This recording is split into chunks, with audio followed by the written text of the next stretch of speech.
Hello girls and ghouls, welcome back to my channel and welcome to My Apothecary. This is going to be a little series that I do where we do a fun little makeup look, and of course everything will be linked in the description. I want to try to make this a continuing series, not just with new products, but products that I already have that I love. So let's just get started. I did go and get my hand tattoo touched up yesterday, as well as this tattoo. I had a removal session this morning, so I'm a little bit of a mess. Starting off with our base product, I have an olive-friendly foundation for my light olive skin tone girlies. This is the Espoir Be Velvet Cushion Foundation in the shade 23.5 Light Olive. This was a foundation that they recently added to their lineup due to a collab they did with an olive skin tone influencer, and they expanded their olive shades through all of the depth of their collection. Let me zoom you guys in a little bit. This foundation is $28, and because it's a cushion foundation, it's definitely going to be a little bit lighter coverage than you would traditionally find. Cushion foundations are really popular on the Asian markets. I don't know that they've really made their way that much into the US market, but I'm excited to see people talking about them because I feel like they often blend a lot of skincare benefits into the makeup. Like the name of the foundation suggests, this has a velvety matte finish, which is definitely different from some other cushion foundations. Bring a little bit down onto my neck. Next, for concealer, we're going to use this one from Too Faced. It's the Eternal Light Illuminating Concealer. It has more of a serum-like texture, and I'm using the shade Oatmeal. I was watching a TikTok recently where it was a makeup artist who was giving tips on applying concealer, and she said you should apply your concealer down here instead of up in the corner, because otherwise you get way too much product and it starts to cake. Totally agree with that. I feel like since I've been doing it like this, which has been like, I would say maybe about a week or so, I haven't had as much creasing or caking with my concealer. This concealer is $32. I was not impressed with the shade range, to be honest with you. I feel like they definitely could have done better, even though it's a lighter coverage product, especially from an American brand. Like, you would think that in the year of our Lord, Fenty Beauty, with the huge range that they launched a number of years ago, I just feel like it's kind of inexcusable at this point. Okay, I'm gonna give you guys a super close up on my under eyes here. Look at that. Just from putting the concealer here instead of up here, no creasing. It's actually incredible. Now let's add a little bit of dimension back to the face, and we're going to use the Haus Labs contour stick in the shade Profile. This contour stick is $30, so it's pretty expensive, but I do feel like there is quite a lot of product in here, considering that it's going to be a balm that you're going to blend out instead of a liquid product. Now, unlike that concealer, this product actually has an incredible shade range. Leave it to our Queen Lady Gaga to provide that. And I do find that it is super blendable. For the cheeks and the temples, I like to go in with a brush that's fairly finely packed to blend it out really seamlessly. And you really should always blend upwards. This just helps give the face a little bit more lift. I am gonna pat over that one more time with my foundation brush just to make sure we don't have any weird shadows. Now for my favorite part, blush. I just picked up a couple of these new MAC Powder Kiss lip and cheek creams. I've had them before just for the lip products, but I wanted to try them on the cheek because they are kind of a matte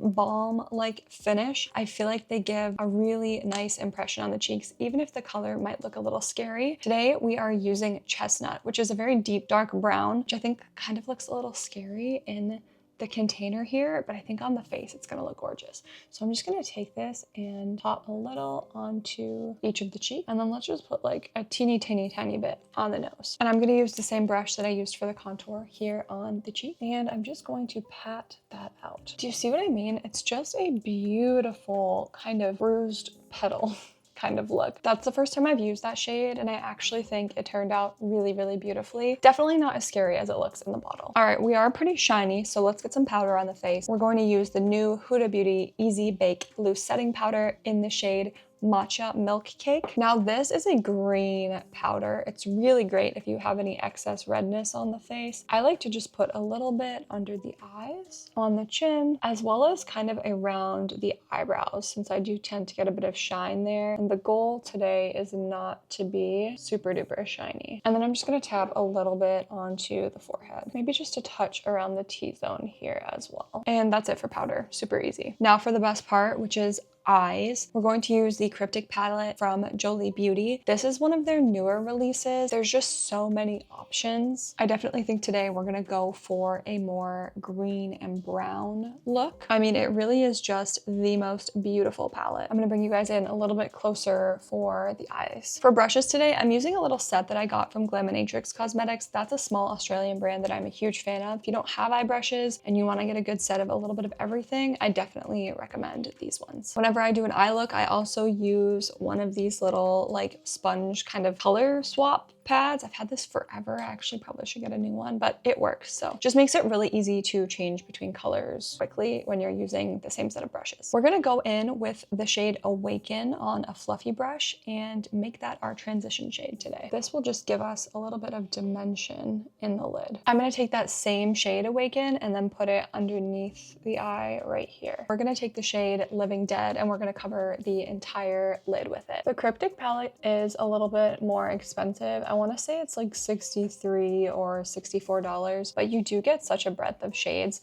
And I feel like this is a great palette for beginners because I'd say that they're more buildable than some of the other palettes I've tried. So if you're just starting out doing colorful makeup looks, you're not gonna like dip your brush in once and then totally ruin your look. I'm really just trying to build this color up nice and vibrant onto the lid. I'm liking how that's looking, but if we close our eyes here, you can see that we've got a pretty harsh line between the transition and the green shade. So I'm gonna take a fluffy brush back into Living Dead and just get a little bit on the end, and we just wanna smooth out that transition between the two colors. Sometimes when you blend out the edges of a color, you do lose some pigmentation of the main application space. So I'm just gonna go in and make sure that is nice and green. Now let's bring some of this green onto the lower lash line. So I'm gonna take another fluffy brush and just bring it underneath so that the bottom and the top appear to look a little bit more connected in terms of color. Let's add some shimmer. I'm gonna go in with the shade Phantom. This is a much softer shade from Jolie Beauty, so we do have to be a little bit more careful with our application because it's gonna go everywhere. So I'm really taking that from the inner corner up to the center of the lid. Now that I've got the first basic application done, we wanna kind of blend this out so we get a little bit more bang for our buck in terms of the shimmer. So I'm going in with a thicker brush to kind of break up some of that shimmer, kind of deepening up that inner corner at the same time. I'm gonna bring whatever's left on the brush down onto the inner corners as well. Sometimes I feel like the lighting that I have doesn't do like full justice to what these shimmers look like. So for example, like here's a spotlight on my face that kind of shows you a little bit more how impactful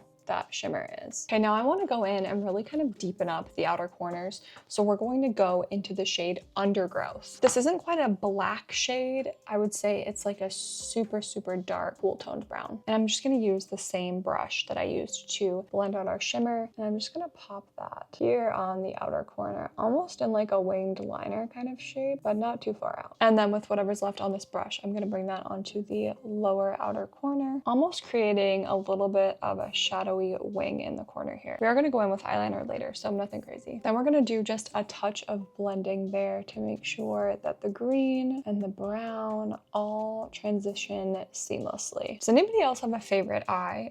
I feel like this is my favorite eye. It always looks so good, or I know how to do makeup best for this eye. Whereas this eye, I just feel like I struggle with the shape of it a little bit more than my other eye. All right, for eyeshadow, I think we've got just one more thing to do, which is to try to deepen up this crease here just a little bit. So I'm gonna go into the shade Rotten and just add a little bit of that into the mix here. And just like every other color, let's finish up with whatever's on the brush underneath the eye. That is it for eyeshadow. Let's move on to some of the finishing touches. It wouldn't be a look if I didn't do eyeliner. So we're gonna use the KVD Beauty liquid eyeliner in the shade Mad Max Brown. This is a cult favorite eyeliner. I want to say I've bought it myself like 5 or 6 times, both in black and brown. And it's $25, but I feel like they changed the formula recently. Back to my favorite eye comment, I feel like my eyeliner always looks way better on this eye than it does on that eye. Better already, eyeliner is on. Now for mascara today, we're going drugstore. This is the L'Oreal Paris Extensionist Mascara. I think it runs about 15 bucks, which is kind of crazy for a drugstore mascara when you think about it. I remember when the most expensive drugstore mascaras were like $12.99 at Ulta, which was like the most expensive. And this is a lengthening tubing mascara. So it's It's got like fibers in it to help lengthen the lashes. And because of that, it's also incredibly easy to remove. Get a little bit on the lower lashes. I didn't curl my lashes, which I probably should have. There we have our eye look nice and finished. Finishing up, of course, with lips, we are going to use the Doom lip liner from Unearthly Cosmetics. This is a really nice, cool toned dark brown. I do tend to go in just a little bit sloppy with my lip liner because I tend to mush it all around to blend it out anyway, so I'm really not too concerned on if it looks like super clean. Very much liking how that is looking. And our final product today is going to be the Blackmoon Cosmetics liquid lipstick in Hazel, which is kind of a greeny shade to match our eye look. And I'm really just gonna apply this in the center of the lips and then blend outwards. Then I might go back in with our lip liner just to make sure it's nicely blended. And that is it. That is our little My Apothecary makeup look of the day. I hope you guys enjoyed. Let me know what kind of look you would like to see next time. I think I've done 2 kind of greeny looks lately, which I just love green, so I really can't help myself. But if there's something that's like inspiring you that you want to see a look for that's maybe a little less undead than what I've been doing, let me know. And then everything will be linked in the caption as always, and I hope to see you guys next time. All right, thanks for watching.